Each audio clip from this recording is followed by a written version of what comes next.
बुहेरा अरब में शाहीन तूफान मौजूद होने से तूफान के असरात केटी बंदर के साहिली इलाकों में नमूदार होने लगे हैं। केटी बंदर के जजीरों के 14 देहातों के हजारों अफराद को ताहाल मुंतकिल नहीं किया गया है। बारिश मुतासरीन ने अपनी मदद आप के तहत नकल मकानी शुरू कर दी। मजीद क्या सूरत हाल है, नज़ाकत अली शाह से पूछेंगे जो इस वक्त केटी बंदर में मौजूद है। नज़ाकत बताएगा।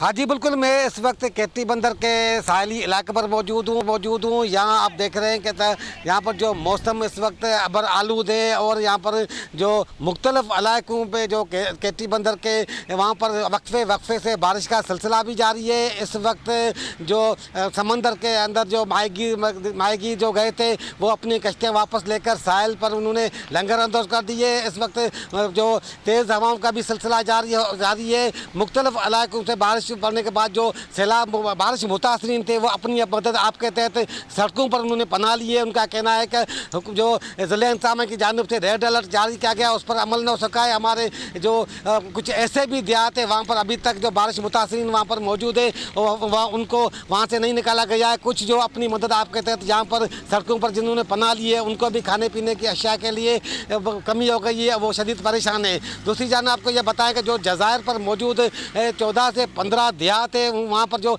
5 से 6 हज़ार जो आबादी वहाँ पर रिहाइश पसी थी उनको भी बाहर नहीं निकाला गया है। क्या कहना है कि जो ज़िला इंतज़ामिया ने रेड अलर्ट। बहुत शुक्रिया नज़ाकत आपका। सब्सक्राइब करें और बेल दबाएं ताकि कोई खबर रह न जाए।